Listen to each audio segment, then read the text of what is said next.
back. Welcome to the Kyle Brown Podcast, and I'm back with another special guest. This one might be a little bit more special than others because, one, I'm in my hometown, and I'm glad to be home for the weekend to kick it with the people that I love, but also have some good experiences while I'm here. And I'm here with my guy, my pops, my godfather, Chris Bradshaw. How you doing, man? Welcome to the show. Hey, man, it's my pleasure. Hey, man. Number 3. I tell you, that was my son's number in high school, so you know it's a pleasure to be here on the top 3. You here. I tell you what, Kyle, it's a pleasure being here. You know, I'm always down for helping anybody. Absolutely. And that's why I wanted to have you on, because you've been that guy. You've been helping. I feel like every time I see like someone like Coach Prime, I'll be like, Coach Prime got that from you. Coach Prime, I didn't know you, but Coach Prime got that from you. You was that Coach Prime plus for all our life. So I wanted to make sure that I had a time to be able to, one, give you your flowers. Right.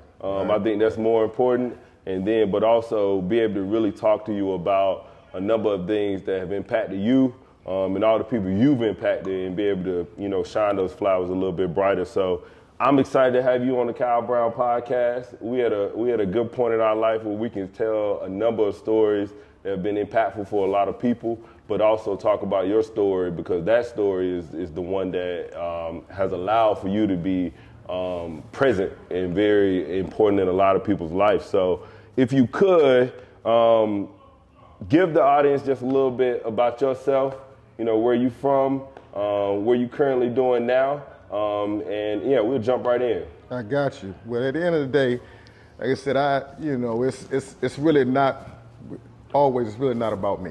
I've always been that way. I'm born and raised in Kinston, North Carolina. I think it's the best city in North Carolina, regardless of what people say. You know, I love kids. I love being a mentor. I just love to inspire. Yeah. You know, when you said about prime time, he's all about motivation. Yeah. You know, and I've always been about motivation. Yeah. If you can motivate somebody, you can make them reach for the sky. Absolutely. And I'm always saying, you know, just don't look from where you at, but also look where you can be. Yeah, absolutely. And I think when I think about coaches, they've always displayed a number of features and characteristics that really showed us like how to be a man, how to carry ourselves, how to, you know, have good character, have good integrity. And I think that's a huge thing a lot of people miss out on, if I'm being honest. Like, character, integrity are huge. No question. Definitely for young men growing up in a lot of different cities. And that's not preached. Right. That's not preached. Right. It's just, it's skipped over. Some people play the sports. Some people go to school. Some people do these things.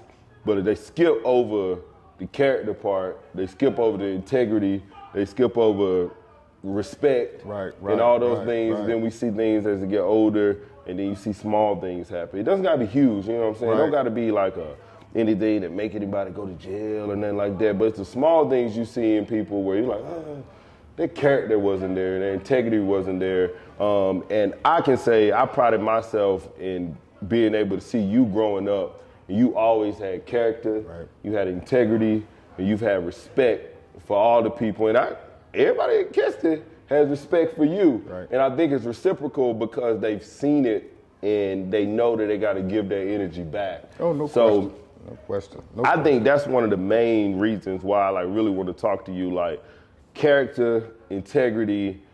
How did you build that up? Like, who was that person that instilled the importance of character and integrity for you? Because they sound like words, but you got to show them by action. Oh, no question. I mean, you know, I got to start it back to my father, you know, Leonard Bradshaw. You know, I call him the Don. The Don? You know, yeah, because, you know, he taught me so much, and I watched him. Yeah. You know, I watched him from the young kid riding on the back of the truck, and how he just was all about family, all about doing what he had to do to make sure his family was okay. Yeah. Regardless if it was digging ditches, sweeping floors, or being in the office setting. Yeah. Whatever he had to do to kind of take care of his family. And he was always good with everybody. Yeah. You know, I can't name one person that didn't like him in 56 years. Good. You know, I'm 56 years old now, and it was like, I could always watch him, and everybody just kind of gravitated towards him. Yeah. They just loved to be around him, and he taught me so much about, you got to treat people the way that you want to be treated, because you never know down the road that you might need that person that you treat bad. And I always say that, you always got to be to that situation where I say it don't take nothing to talk to somebody. It don't take they don't take something to say, how you doing? How you doing, man? They look at you like very respectful young man, and it kind of carried with me throughout the course of the years. My dad was a big inspiration to me because he showed me not only, how to carry myself, but how to be a man. Yeah. So I thought that just by honoring him throughout the course of when I got older, I got to do the same thing. Yeah. And that's just going through, guys like coaches that I had when I was younger. Yeah. That mentored me to be the person that I am today, to say, Chris, it's not all about you. Yeah. It's all about the next person that's watching you. Yeah. A lot of people don't understand that the world goes in circles. A lot of things that people see now, it happened 80 years ago. History repeats itself. Oh, no question. I believe that. Repeats itself. I believe that. Yeah. Before going deeper into that, because I think it's important to be able to have someone to be able to see. And then once you see something, you can emulate it, you can duplicate it, and you know the pathway. That's why I always think it's important. With Jay-Z, he dropped the blueprint. Right. Blueprint 1, the blueprint 2, the blueprint 3. He wasn't just dropping it as a name. Right. It was the blueprint. You need to follow. That's right. What I'm telling you. Blueprint 1, this is where I'm at. Blueprint 2, this is where I'm at. And you can either take it as a grain of salt or you can follow it and use what I did and eventually get to where I am. But quickly back to that, how many brothers and sisters do you have? Man, I'm from a big family. Yeah. I got 2 sisters and 4 brothers. Yeah. So I got an opportunity my older brother, I had 2 older brothers, and then my parents kind of started all over again 16 years after that. So really, we didn't have anything in common, my younger ones, because by the time they got to the point where they was able to, go to school, I was getting ready to go into the military. Yeah. Where are you in that family tree? My man. I was the baby of the first group. Okay. So I was the baby for almost 16 years. Yeah. So I got opportunity to not only watch, my older siblings, but also got to understand the faults that they did and kind of try to make them rights for me. Yeah. Where I knew that as an older brother for my younger siblings, I had to do the right thing because I knew they was watching. Got and you. It's all about who people watch. Got you. Anytime that you go around, people are watching, you might not never know. Yes. So if you got a positive outlook in life, a positive way of carrying yourself, it's going to affect somebody's life. Yeah. I truly believe that, like, people are always watching. I'm going to tell you a story about, like someone that doesn't even know I even, watched them, but I remember them vividly as an 8, 9, 10-year-old kid, Harold Cogdale. Right. Yeah, he used to come into church. I was like 10 years old. I was like, this dude is fly, he's slick, he coming in, he's fresh. I had zero clue what he did. Right. No clue. I couldn't even tell you what he did. But I do remember, one time, probably 10 or 11, he gave out a scholarship at church. And I was like, that's something. This don't happen often. Right. And the church did a lot of great stuff. Shout out to St. Augustus. It did a lot of great stuff, but he came slick, smooth, all the way down. And as a 10-year-old kid, I can just remember that moment. And he didn't know anybody was watching. He was just doing what he needed to do to be a good example or just to give back to the community. And that's kind of the same thing you were saying is you were able to watch your dad and he just was doing what he had to do. Right. And he knew that in return that you all were watching and that you were going to be able to do that in the long term. So I think the importance of exposure is key. I will preach that 1,000,000 times.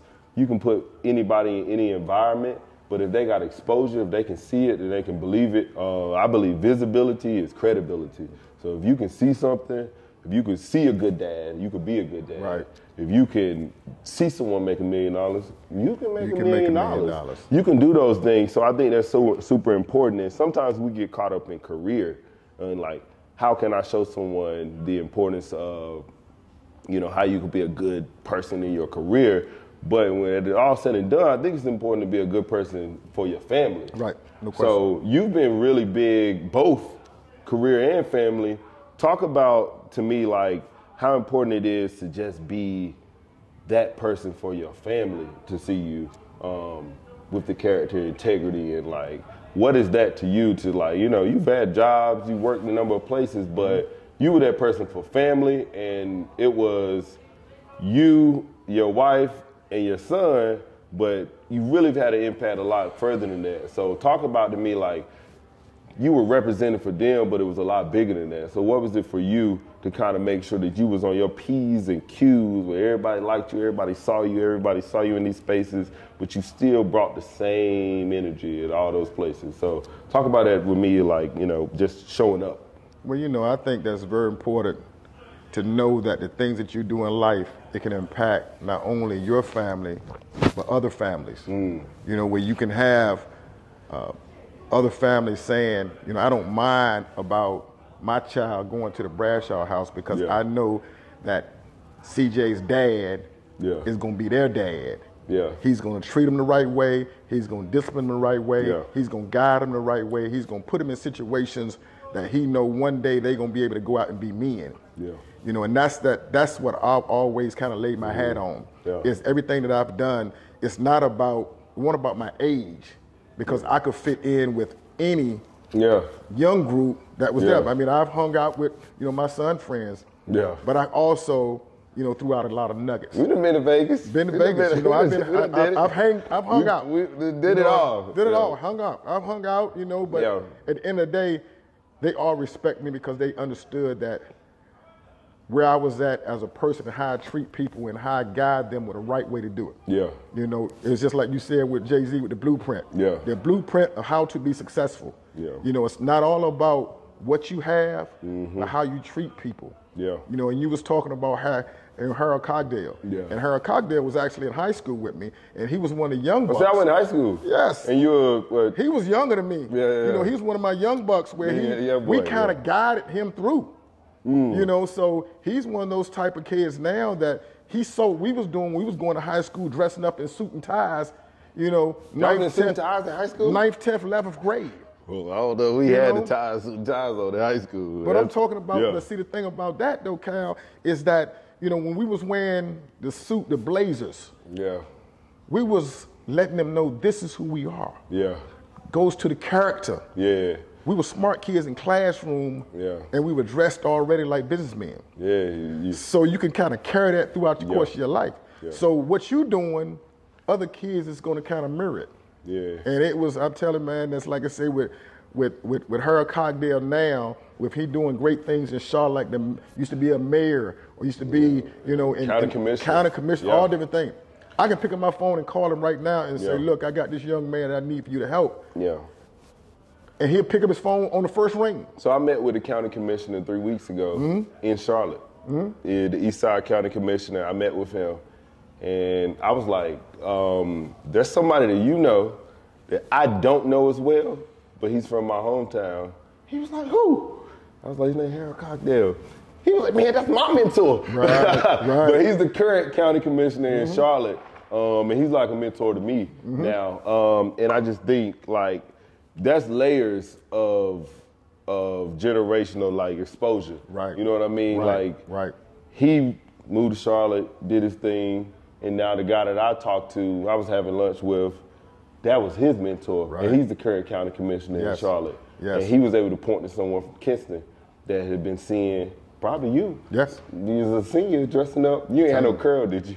Nah, I didn't. You know, I wore the waves. You know, I wore the waves. Right now, I have no waves. You know, age kind of carried that, but it's all about, man, I'm telling you, jokes like Harold Cogdale that, you know, he mirrored us when he was there. So he said, man, these cats here doing big things. You know, you never know who you impact. You know, things that you do in life, you got to realize that what you do can always impact others. And the cool part about it and the dope part about it, I always tell people is don't try to be something that you're not. You weren't trying. That's who you were going to be regardless, you know. No one hadn't, you know, you saw things and like you didn't have to like put on the suit because you thought it was the right thing. You just knew that was you. You was going to put it on. You was going to be fly. You were going to still hoop, sports, do all of that. But at the same time, that was just you. And I always tell people, don't try to fit a mold that's not you. Don't try to fit a mold that's not you because eventually it'll show. It'll show for sure. And I think it's important to, one, be grounded, If you from a small town, if you from a big city, when you go somewhere else, you're gonna be that person because I promise you it'll show in a number of ways. A quick pivot, not super quick pivot, but like one of the things that I haven't really talked to you about that I think also builds into the character piece that I never really talked to you about is you went to the military. I think the military is a huge place where you build character, respect, discipline. Discipline and consistency is a big thing. Like I tell people, like if you really trying to make it, you got to stick to something. Right. You got to stick to it. You got to, put it in every day. I had a mentor of mine that told me you got to put points on the board every day. Mm-hmm. Every day, you got to be 1% better every day. How did the military impact you on just discipline and consistency and structure? You already had it coming from Kinston, but then you go into another world that is more, it's real structure. Right. You standing up for something that's probably bigger than yourself. So what did that, do to impact you in the way that you carried yourself? I'll tell you, Cal, that was probably one of the best decisions I made in my life. Yeah. To go to the military. Yeah. I was coming out of A&T, Aggie Pride, coming out of A&T. And I said to myself, I'm a Ram though, so I get you. I rock with A&T though. I rock with A&T. 30 minutes away, we can kind of do that. But the crazy part is, I got to shout out to A&T because I am in the house of an Aggie right now, so I ain't going to disrespect the house. I ain't going to disrespect the house. I am not going to disrespect the house because I'm in the house of Aggie right now. Manhattan Cigar Lounge, downtown, Queen Street, Kinston. So just know where we is. I got to respect the house. I got you, man. But I tell you, Kyle, that military impacted my life that if I had to do it all over again, I would do it. When I went in the military, I didn't know nobody. Yeah. When I left to go to boot camp, I didn't know nobody. When I dropped in Chicago, where you do boot camp at? Chicago, Illinois, in February, it was probably waist high. Boy, it's so cold. It's so cold in Chicago in February. It was waist high snow when I got there. And I tell you, sometimes a lot of different things go through your mind. Man, this ain't for me. I got to quit this. I ain't built for this. I ain't gonna lie. But my main thing that I always say and I tell people, it's easy to quit, but hard to succeed. Absolutely. And I want a quitter. Yeah. So I knew once I got into it, I was gonna finish it all the way through the door. So when I got into it, I mean, it inspired me. Yeah. When I first got in there, out of 100, I think we had 150 guys that was in my platoon. Yeah. It wasn't 2 weeks later that the guy that was head of the platoon picked me as one of the leaders because he told me it was something about me that showed that I wasn't a follower, that I could lead. Yeah. And it just took off, man. It impacted my life to the point where it just, it did something to me that I knew it was the best decision I made in my life. Yeah. It sent me from Chicago to Jacksonville, Florida. Gotcha. And I was still, at that time, I was still dating my wife. And yeah, she went to Winston-Salem State. She graduated. Rams. So I love Rams because she was there. I hope so. And she was my heart. Yeah. And we were still dating while I was in the military, but I was gone 4, 5, 6 years. The military took me all over the world. She held you down. She held me down. It took me all over the world. Yeah. It took me all over the world, but it taught me how to be a leader. Yeah. Let's say a better leader. Because I was already a leader. I could lead from just playing sports. Yeah. But it taught me how to be a leader, taught me how to be on time wherever I had to be at. Yeah. I tell my players now, if you're on time, you late. Yeah. If you're early, you're on time. Mm-hmm. So it's always good. The military taught me certain things where, if I got to be somewhere, I'm there. If I tell somebody, I'm going to take care. See, what is it, though, that the military does to drill that in you, though? Like I've always, I don't think I ever told you this, so I was highly considering coming out of high school of going to West Point. I was highly considering that. My mom won't have it. But I was highly considering it. I was like, I really was feeling the West Point vibe, and I was really looking into it. Mm-hmm. I talked to 2 recruiters. I was thinking about doing it. I wanted to go to Winston-Salem State. That's where I went. Love Winston-Salem State to death.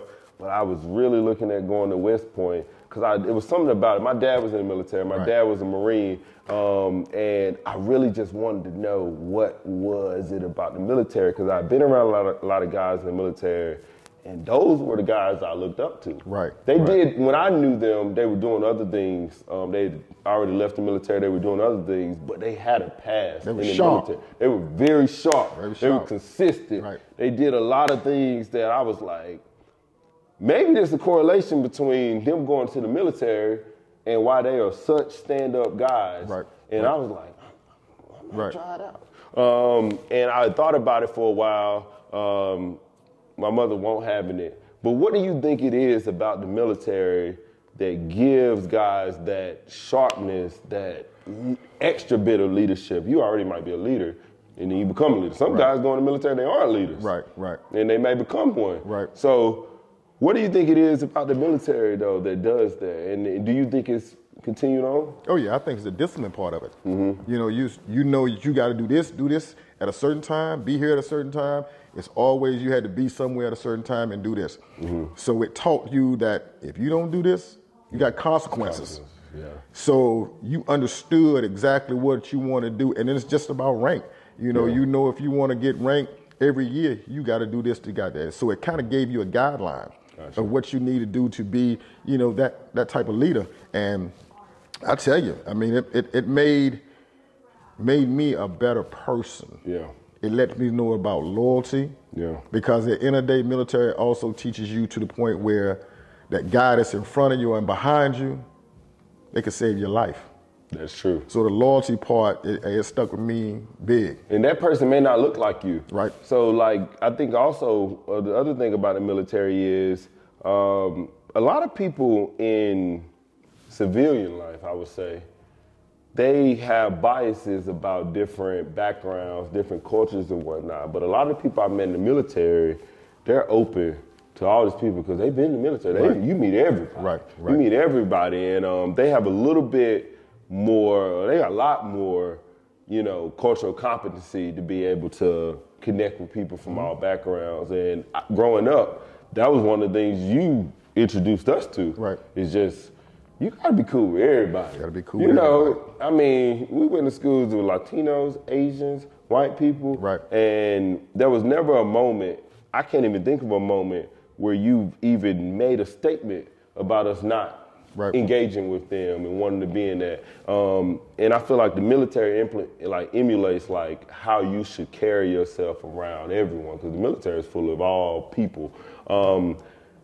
What's your perspective on introducing us? Because CJ and I, we played baseball. Right.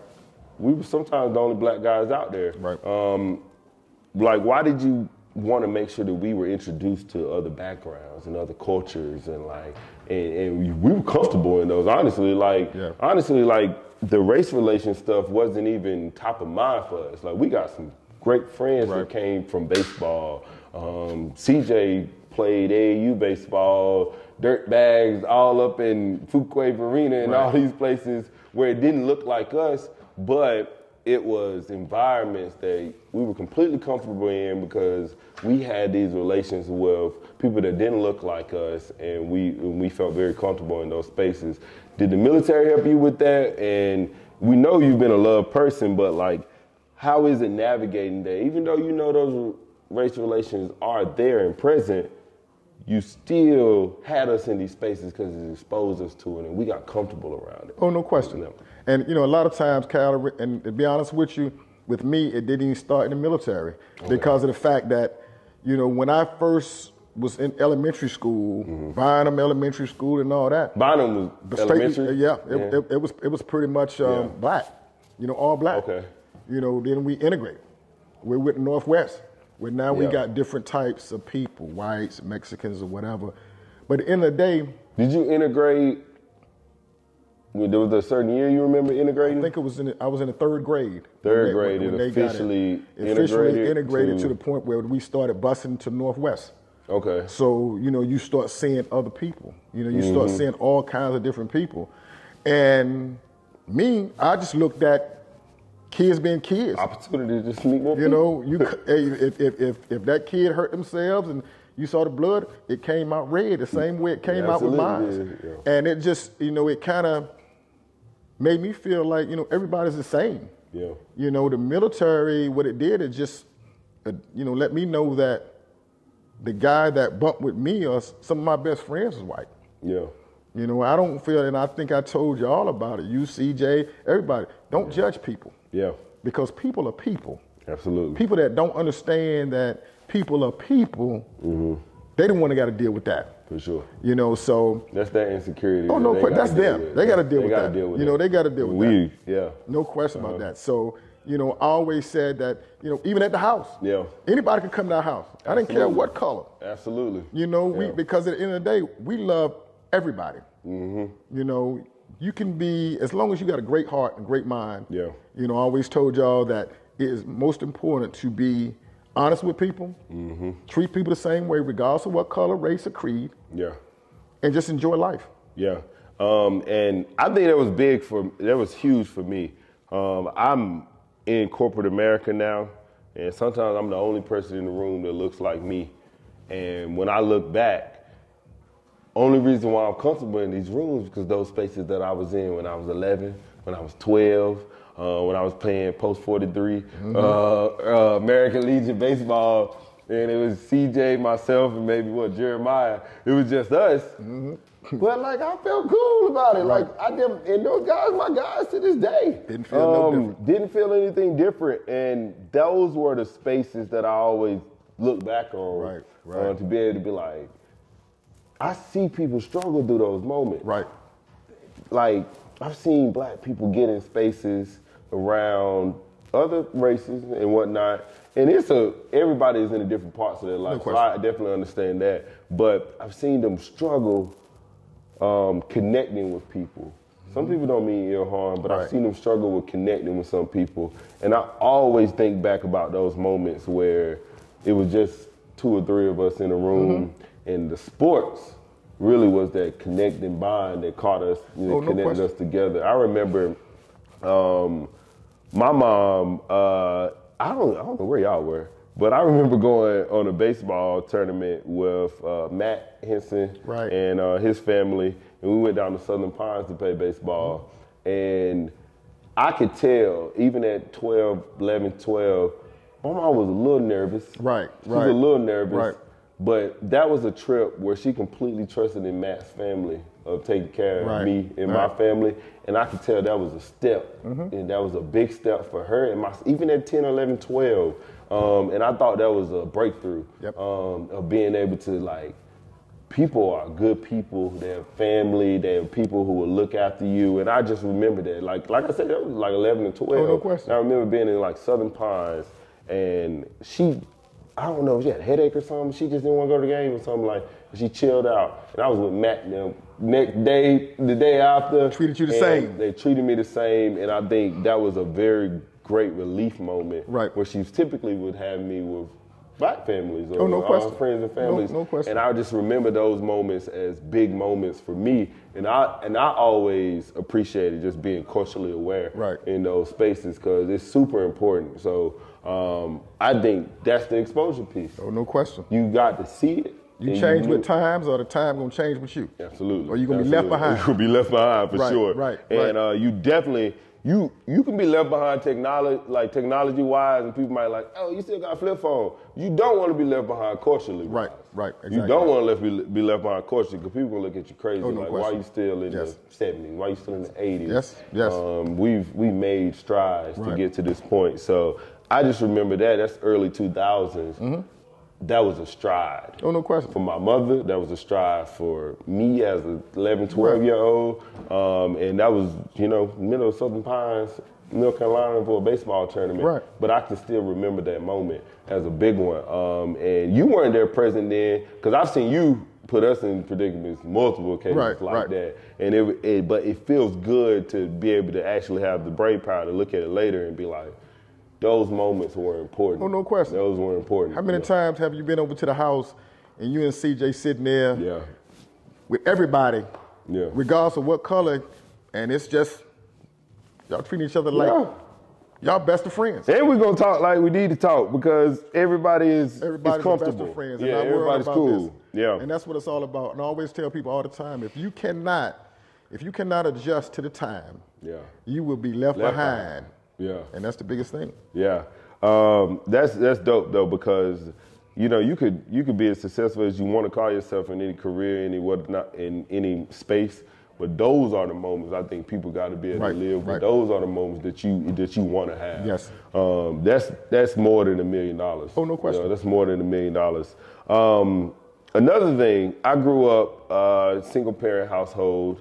I've seen you be a father to a lot of people. Right. A lot of people. I want to give you your flowers because my mama in middle school, I remember you having to take me home after practice every day because one, if not, she'd probably be 30 minutes late and I'd be out there waiting. I'd be out there waiting at Rochelle Circle like, bruh, somebody come get me. Cause I get it though, she's been at the school all day. Right. I get it.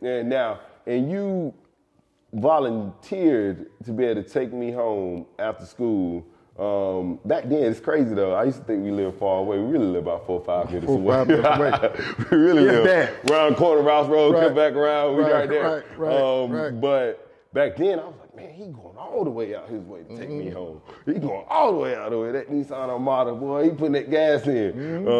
Gas about $1.30 back then, but said we ain't there. It might be $1.80, $1.90. But you've been a father figure to a lot of people where you didn't have to be. Right. You really didn't. Some of these people had fathers. Right.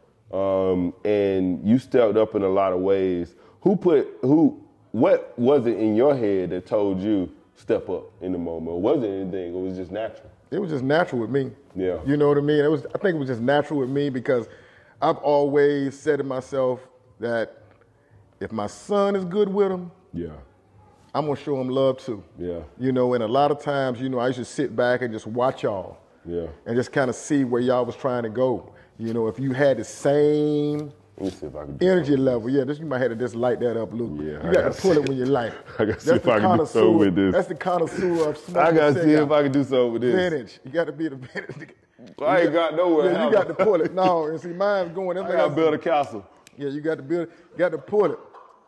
Pull it. Yeah. I ain't trying to inhale it. You ain't got to. You ain't gonna inhale it, but you gonna be all right. You gonna be all right. It takes time. It takes time to get to be a connoisseur of cigars. That's a vintage. Look. You older guys smoke cigars. When you get about 40, 50, then you kind of get it and understand why we do it now. A long way to go. Relaxation. Yeah. When you start smoking cigars, you're almost saying to yourself, "I'm almost there." Yeah, well, I'm not. Because I'm not. The biggest thing about that, though, Kyle, what you were saying, though, is you're right. I've been a father to a lot, but it's been my pleasure. Yeah. You know what I mean? Because I've got to the point where I've seen, y'all grow from being elementary school to grown now. Mm-hmm. And I'm still smiling because I feel like, evidently they listened to something I was saying. They did something. You know what I mean? And that's the biggest thing. And I always thought it was so important. I had my own son, but he needed brothers. Yeah. And all y'all was brothers to my son. So y'all was good for him as well as he was good for y'all. Yeah. And I knew that y'all was great kids because y'all was pushing each other to be great. Yeah. None of y'all bad kids. Y'all understood. I mean, even kids that didn't want to do what y'all was doing, they would always know that when they came over to the Bradshaw's house, it was going to be, we're going to have a good time, but we were going to respect each other, and we were going to sit down there and we were going to grow from each other. And you gave every kid a shot. I will say that. No question. Even the ones that did get in trouble. Yeah, no question. No, man, I thought that was a different thing. Some people could hear what somebody might have did in the streets, and they were like, you ain't come to my house. No question. But see, I opened that up. You gave people a shot. You gave a lot of people a shot. And regardless, man, I still see kids that might not be in the situation that y'all in, might have went left. Yeah. When y'all went right. Mm-hmm. But they still respect me to the day. Hey, Mr. Bradshaw, how you doing? I appreciate what you did for me. Yeah. And I'm always saying that, I always tell people all the time, don't feel like you better than the next person. Not at all. And I've always had my heart set on just being that mentor. Yeah. Because a lot of kids just needed it. And I think that with parents, like with your mom, she say, oh, Chris gonna give him exactly what he needs. Mm-hmm. You know, and she was comfortable about, where you at? I'm over Chris' house, I'm Mr. Bradshaw house. I'm good to go. He good to go. You know, he's gonna treat him the right way. He's gonna treat him just like a son. I always think the most underrated people in Kinston are the coaches and the teachers. Right. The coaches and the teachers. You'll be surprised, even in Charlotte, right, to this day, I run into people that have had my mother in their class, and they be like, I mean, we pushing 30, so it's crazy. I'm pushing 30. But it's crazy to think, but people 20 years older than me, and they're coming to me, like I see them in the mall, I see them out somewhere, and they're like, I had your mama in the 7th or 8th grade. And like, they could tell me like what she taught them in the moment.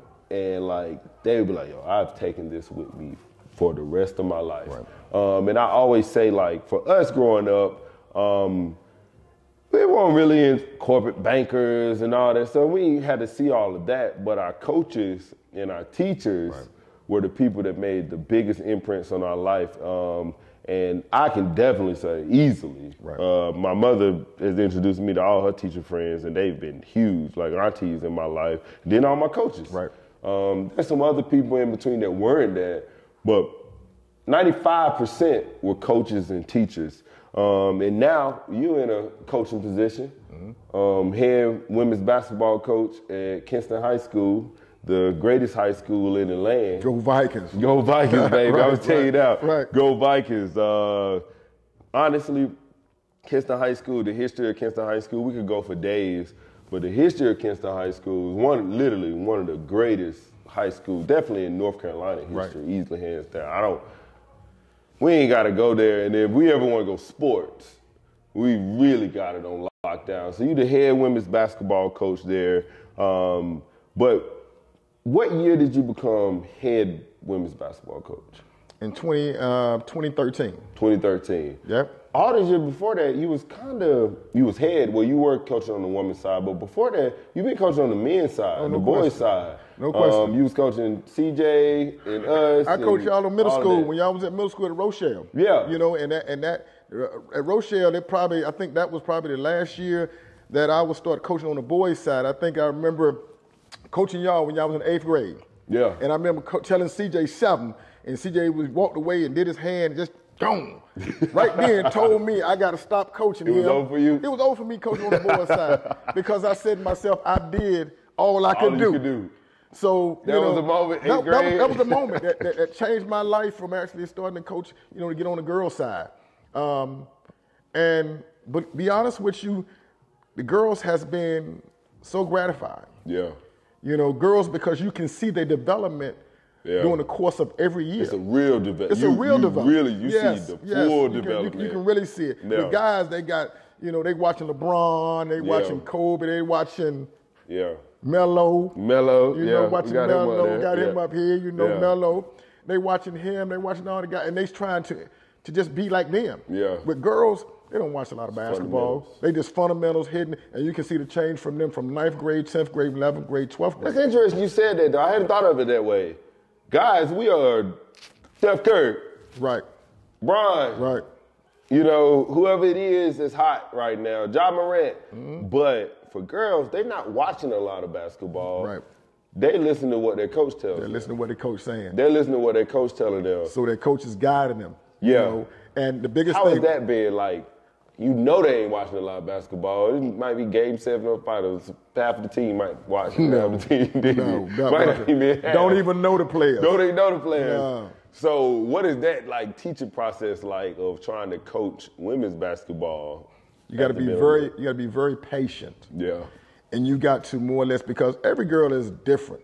For sure. A lot of times, people say, well, you got to treat everybody the same. You can't treat everybody the same because they come from different backgrounds. Absolutely. So you got to know that this girl might not be like this one. Yeah. So you got to kind of try to play mind games and try to make sure how you can reach them. Yeah. But the biggest thing with me, though, Kyle, it's not even about basketball. Yeah. I love what I do because I'm mentoring these young ladies to be great doctors. Yeah. Great engineers. Yeah. Going off to college. I tell girls all the time, my biggest moment It's not when you winning or losing basketball games. It's when you graduate from high school or you call me 4 years later and say, Coach, I'm graduating from college. Can you see me? Can you come see me graduate? I'm more proud of them than anything because in my mind, they heard something I said. Yeah. And it kind of impacted their lives. Yeah, and I've really seen, I mean, I've been in your practices too. You intense. You intense in your practices, and I love how the fact that, like you say, you can't treat every person the same. Girls or guys, on the girls or guys side, all guys take coaching differently. Right. All girls take coaching differently. You are intense with them. You are like, you don't cut any corners. You got to bring it every practice, and you make sure that they are straight on their fundamentals. You make sure that they are straight on like the integrity and the character part. And that's a hard thing to do because I've seen other coaches, they let people lag on certain areas and things like that. Win or lose season, no matter what, these are the tenets that you need to bring to practice. The game ain't going on. These are what you need to bring to practice. And I think that's something to be applauded because those same tenets is what's going to help them when they're a senior in college and they got an exam and they super tired and they got to go fight through mental toughness. Mental toughness. Yep. And I think sports is a big piece of that. No question. Like, I ain't played sports in 10 years. And I think I ain't played a sport in 10 to 12 years. But when I'm at my lowest, or not even the lowest, just a hard point in life, I think about Coach Holly making us run them snakes when we got to go around. I think about getting cussed out in the 8th grade by Coach Q or you or somebody around, something like that. And like those are the moments that I can point back to build that mental toughness and know that I'm strong enough. And it's dope to see that from the young women's standpoint that you transitioned from the men's section to the women's section. It has success. It has some success with it. You got a little rock on your finger there, so I'd like to give you flowers for that. What is that? What we got going on? We got a little, got a little something on. Well, like I said, this right here is pretty much the state championship ring that we won in 2012. Both of the boys and the girls won in 2012. Matter of fact, you was a part of it. My son was a part of it. So you got one also. But this one right here, it means so much to me because of the fact that it's all about other people see what you do. What does that ring stand for again? This right here is when I was the head girls basketball coach of the East-West All-Star team in of North Carolina. Yeah. So that tells you that I was, at that year, that I was one of the top girls basketball coaches in there. And it wasn't about the winning and losing part. Yeah. It was about other coaches voting you to be that coach for that year because they see the things that you're doing for that program. Yeah. They seeing what you're doing for not only, your program, but also the kids. How the kids just, gravitate to what you're trying to do and that you always doing it the right way. I never wanted to be in the spotlight. It's never about me. I always say it's about the kids because one day the kids are going to take care of all of us. Yeah. So you got to make sure that you're doing it the right way. Yeah. And it's crazy, like, it's not crazy. When I think about basketball, North Carolina is one of the top basketball states in the country, period. I think New York is a big basketball state. I think California has some good basketball. I think Chicago, but that's a city. I don't know if Illinois is a big basketball. I've heard they got good basketball. But North Carolina is known as a basketball state. The Mecca. Like, if we can be the Mecca of anything, we got basketball down packed from the east to the west to the central and Raleigh area.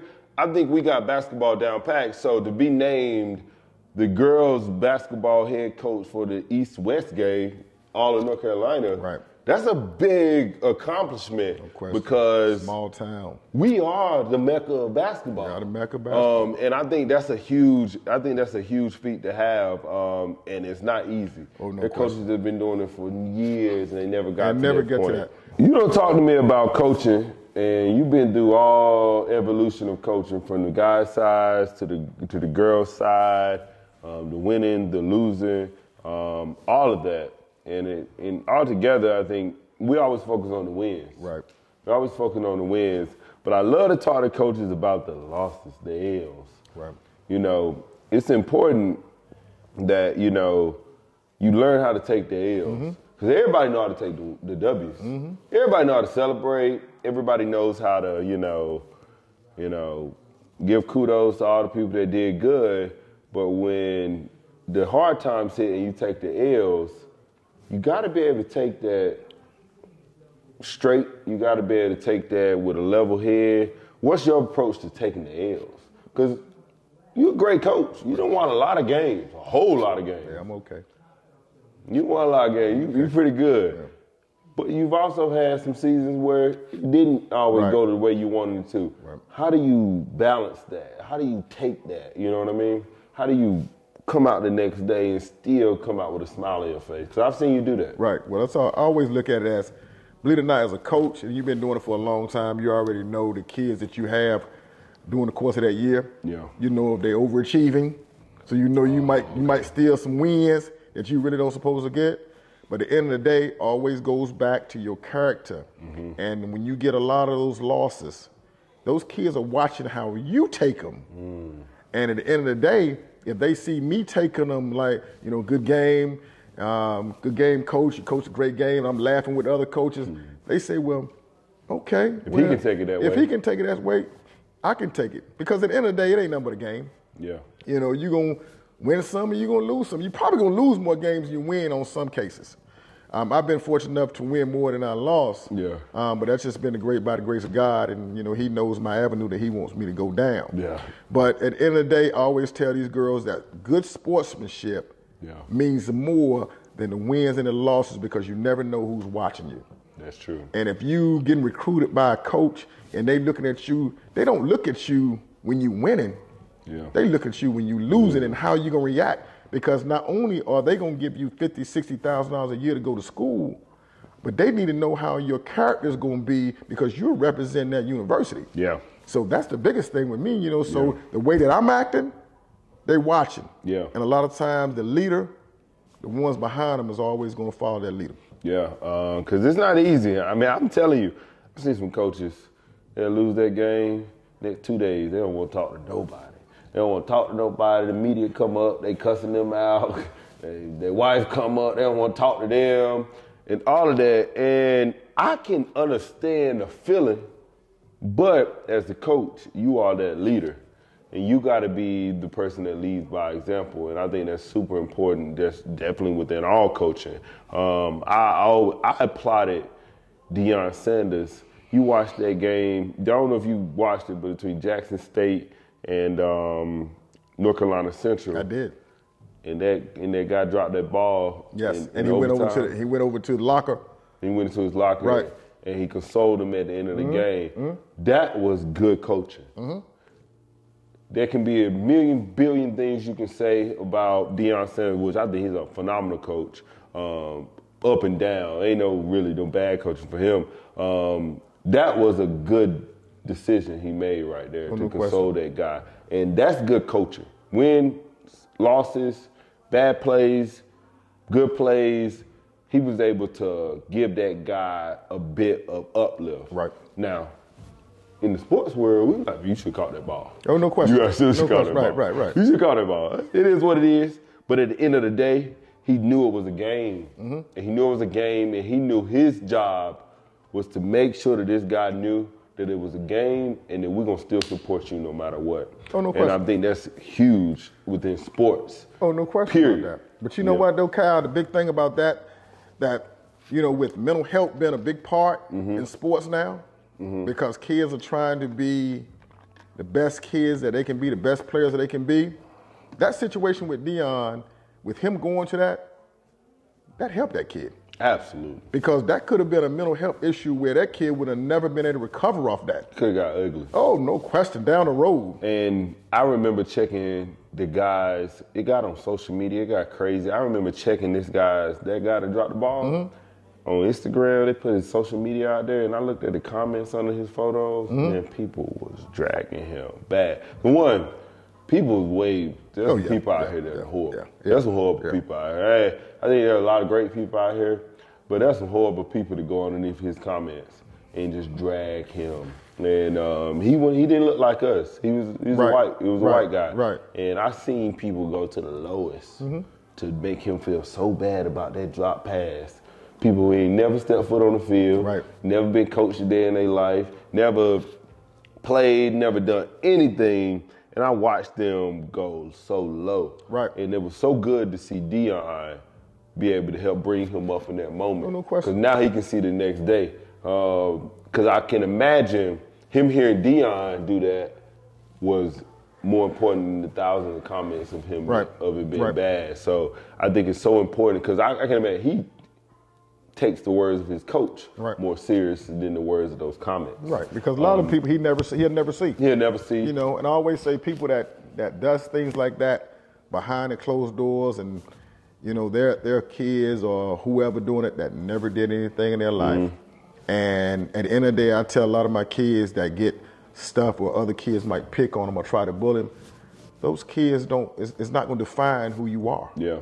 You know, you define who you are, and people that loves you and got you in your corner is going to define who you are. Yeah. So that's why you do it. That's who you do it for. Yeah. Yeah, it's about that solid foundation. And I'm pretty sure he's a lot better to this day because he probably already had a solid foundation. In the moment, he was torn to pieces. I get it.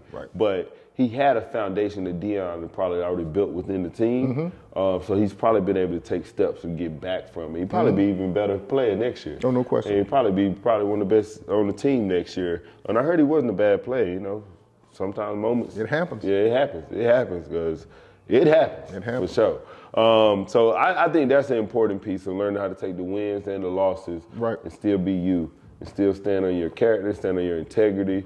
You ain't lashing out. You ain't doing things outside of that because it's super important. But even outside of that, I've seen you lose some big games and you were still yourself. You still celebrated. Right. You know, I ain't gonna tell no coach to go celebrate right on the camera in front of everybody. Right. But I've been outside of the game at your house and you celebrated. You still, you know, pouring a couple shots for everybody because you're good at that. Yeah, man. Outside of coaching, you're good at pouring some shots. Right. You still celebrated. You made the people around you almost even forget that it was a loss earlier in the day. Right. So you have done a phenomenal job of letting people know that it's bigger than the game. It's the moment, and we're going to learn from it. No L's are losses, they're lessons. Right. And I think that's a big piece, and I want to definitely give you flowers for that. And one of the final things I want to talk to you about, because, you know, if anybody, I tell you, you introduced me to a little bit of alcohol. Not before you were 21. Not before I was 21. Right. Not before I was 21, but we grown now. And you ain't got a sugarcoat for me. I'm good, but not before I was 21. Right. But I'm an alcohol connoisseur, and it probably came from you. It probably came from you. You had me spending outside my budget while I was in college. You had me buying Don Julio when I couldn't afford it.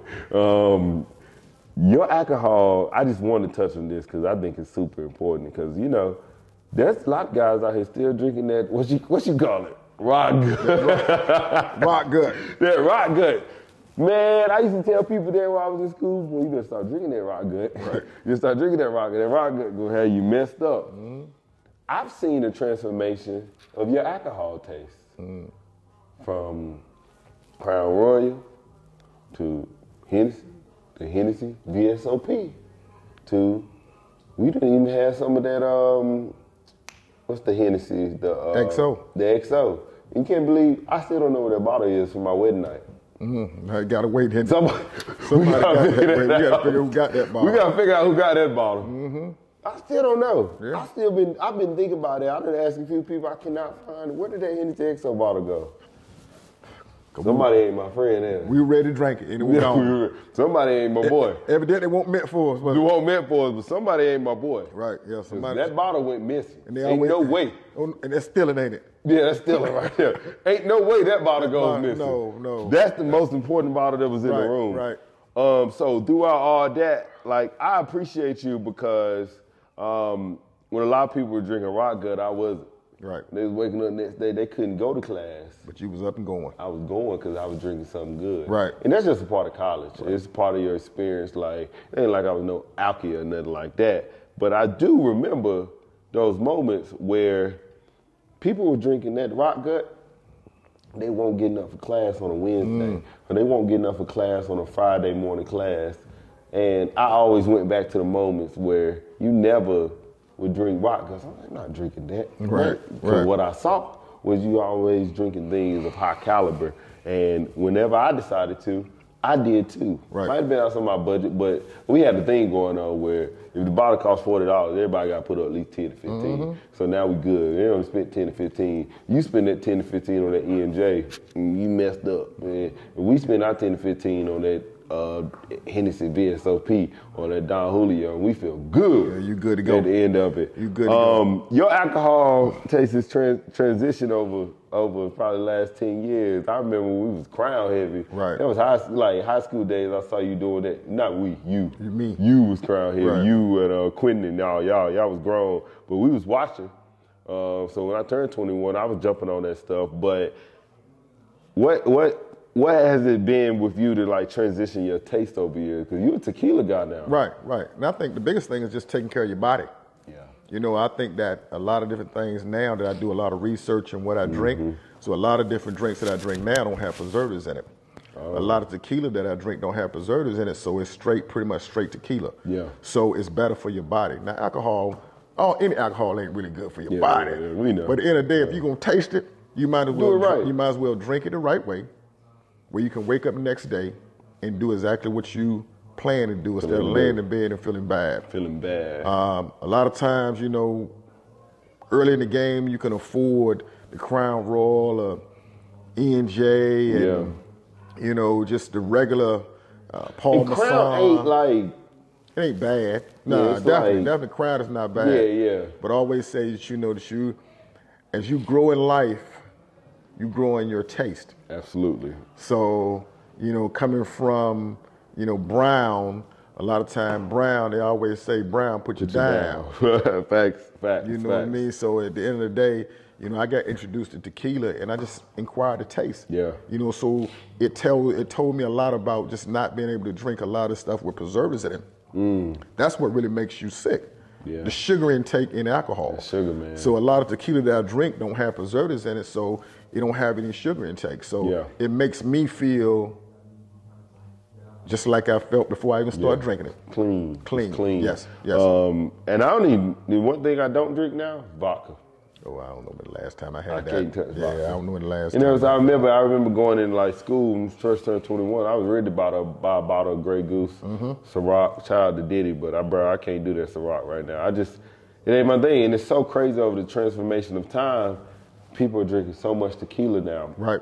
But I always tell people, and I used to brag to people in Ohio, I used to brag to people around my senior year in college, people just started getting on Don Julio, Reposado, stuff like that. People just drinking Blanco. Man, we was on Reposado a long time ago. My dog had me on Reposado a long time ago. And I always tell people that, like, this ain't nothing new to us. We true to this. So I always think that's important. Like, you can look up to a lot of people, and you may not have a lot of history or background on what you're drinking and things like that too, because that's a lot of guys do. Right. A lot of guys drink it. Right. They absolutely. But you need to think about what you're putting into your body. No question. You can't keep putting in that rock good. Right. If you're gonna do it, you might have to spend a little extra to make sure that you're putting the right stuff into you. And I think that's a real thing. It's a real thing. I've seen people fall off the limb because they were drinking that bad stuff and they couldn't go to class the next day. Right. They were supposed to show up the next day for work, but you had to take a day off. Oh, no question. And a lot of times now, even when I drink tequila, you know, or even if I drink, you know, other drinks, a lot of time I don't put mixture in it. Yes. Because it's the sugar that you putting in it that makes you feel bad. Absolutely. So a lot of now I might drink it neat or I might drink it on the rocks, and it just makes me feel a lot better the next day. Yeah. So it's all about really the quality that you drink, and you ready, you know, you pretty much ready to go, because a lot of us are busy. Yeah. So a lot of times on the weekend we might, you know, inquire in different types of tastes, but you want to be able to start that Monday fresh and ready to go. Ready to rock, ready to rock. I say I got to treat my Mondays like my Fridays and my Wednesdays like my Sundays. Like every day I got to be 100%. I got to be my best self. So I think that's important. I wanted to touch on that with you. And finally, man, I wanted to touch on what we're drinking right now. This is good. Oh yeah. This is good right here. I'm drinking this mango turmeric right now. The drinks, and it's natural. It's pretty fresh. Yes. And you've been drinking this. You put me on to this. Oh man, I've been drinking it for a while now. You know, I got put on it in this, this LaMelo Ball. This kiwi strawberry. I got mellow. Oh yeah, I tell you, right up there in Queen City. Hold it down in this Charlotte. Okay. Kiwi strawberry and that. The kiwi is. Which one you like the most? I think that's like an elderberry grape. I like the elderberry grape. The elderberry grape is dope. Now he got, like I said, he got that mango and the strawberry and I've had mango and I've had the. But he also got the ginger lime that's good. Oh, the ginger lime. And you got that ginger lime tasting with that ginger taste in it. That's healthy for your body. And this is like a energy drink, electrolyte. Yes. Post-workout, pre-workout. Pre-workout. 0 sugar, plant-powered. Yep. That's huge. Yep. And 5 calories. Yeah, that's big. That's the big piece. Yep. If you check a lot of these other drinks out, they got a lot of calories in them. Right. But this only has 5 calories, and I'll be honest, it tastes good. Oh, it's good. I mean, I probably drink 3 or 4 almost every day. Yeah. Because I just love the taste of it. Yeah. And it actually gives me energy, so it makes me feel good about it. And I think that's the difference too. Is like sometimes drinks just taste good, but when you can get an energy burst too. Oh, no question. That's an additional add-on to it. So I'm definitely gonna add this to my regimen and really check this out. Like this, I've had a few of them. But I think I'm gonna start really adding it to my regimen though. So I gotta try the elderberry though. Yeah, I'm telling you, elderberry is different. You know, you always hear that elderberry is good for you anyway, for your immune system. But man, elderberry blew up during the pandemic. Oh, no question. But I tell you, he hit it big with this. He hit it. You know, and if you haven't tasted it or people that haven't tasted it, I'm telling you, he put out a good product. You let your teams, my girls love it too. Yeah. My girls love it. And they enjoy the taste. I tell you, it's natural. The Mecca, Kinston basketball, and the girls drinking this, they got energy to keep going. If the Mecca of basketball is doing it, why not everybody else? Right. That's so what I'm gonna definitely keep rocking with this. This is real good. I'm gonna keep putting this in my regimen for sure. Let's keep doing it. And I think it's important what we put in our body. That's right. If you 21 and up and it's alcohol, or if it's just on your natural regimen of you being able to work out, knowing you got some pre-workout, post-workout, definitely get your water. This is it. But everybody like a little flavor too, and we're going into a movement where we want to make sure we're putting what's good in our body. So, man.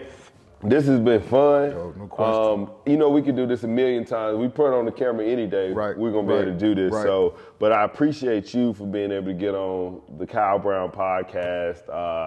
My godfather, my pops, someone that has taught me more than I can even explain in this moment or in these times. But I think it's important to be able to have these moments with the people that we cherish the most. So that when I'm 60 and 70, I can look back on these moments. I can see the K on your chest and know that they represent something that we all represent. So I appreciate you again. This has been more than fun. We got a huge day of basketball tomorrow. Oh, yeah, definitely. The Brandon Ingram Invitational. So we're going to be there. Yeah. On Live and Direct, the Kyle Brown podcast will be there. We may have some more snippets of this guy in the zone, in his element, at the court, with the girls, seeing them do the service while we're on this MLK Day weekend. Definitely. Because that's important. Service is key. Yes. So I'm excited to just keep this going. I appreciate you again, man. Oh, my pleasure. It's my pleasure. Anytime I can get up here and, throw nuggets out. Yeah. That's the most important thing. The biggest thing about this, man, is just enjoying life. Yeah. Understand that a lot of time the richest come from enjoying life and loving people and being loyal to what you do. Yeah, absolutely, man. So thank you again, and we're going to close it out, but appreciate you, and appreciate it, man. Anytime, Thank you. my guy.